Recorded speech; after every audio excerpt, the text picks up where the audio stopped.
నీకు వాగ్దానం ఇచ్చిన దేవుడు నమ్మదగినవాడు, నిన్ను విడువడు, నిన్ను ఎడబాయడు.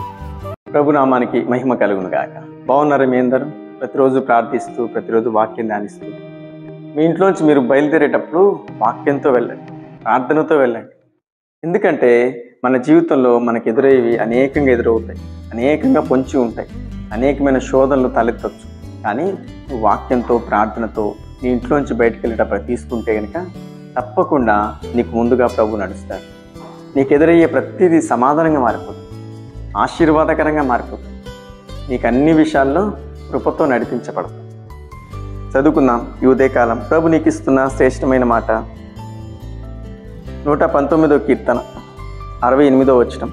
నీవు దయాళుడవై మేలు చేయుచున్నావు. దేవునికి స్తుతి కలుగును గాక. మన దేవుడు ఎవరండి? మేలు చేసేది.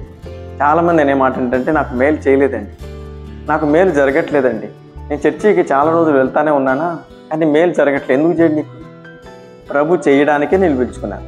ప్రభు నేను ఆశీర్వదించడానికే పిలిచాడు. దరిద్రతలో ఉన్న నిన్ను, అప్పుల్లో ఉన్న నిన్ను, సమస్యల్లో ఉన్న నిన్ను, రోగంలో ఉన్న నిన్ను పిలిచింది ఎందుకు? అన్నీ నీకు సమస్తం నుంచి విడుదల చేసి నీకు అన్ని విషయాల్లో మేలు చేయడానికి. ఆయన మేలు చేసే దేవుడే. మనం అనుకుంటాం మన ఆలోచన ఏటో, మన ప్రార్థన ఏటో, కానీ దేవుని సన్నిధికి ఎప్పుడైతే నువ్వు నమ్మిక ఉంచుతావో ఆయన తప్పకుండా నీకు మేలు చేస్తాడు.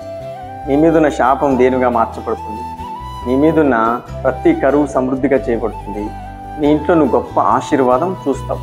ఎందుకంటే మనం దేవుని నమ్మిక ఉంచినప్పుడు తప్పకుండా ఆయన ఇచ్చే బహుమానం, ఆయన ఇచ్చే ఆశీర్వాదం, ఆయన ఇచ్చే కృప తప్పకుండా నీ ఇంట్లోకి పంపించబడ్డం నువ్వు చూస్తావు. సారెపోతే విధవరాలు దేవుని వైపు చూస్తున్నాయి. దేవుని నమ్మిక ఉంచి నాకున్న యప్పం ఒక్కటే ఉన్నా కూడా దైవసేవకుడికి ఇస్తాను. ఎందుకంటే నా ప్రభు నన్ను చూస్తున్నాడు, ఎందుకంటే ఆయన నేను ఆరాధిస్తున్నాను కాబట్టి నా జీవితంలో నాకేం చేసినా ఆయన మేలుకే చేస్తాడని చెప్పేసి ఆమె ఇచ్చేస్తున్నాడు. తన కుమారునికి ఇవ్వలేదు, తాను ఉంచుకోలేదు, సేవకునికి ఇచ్చింది.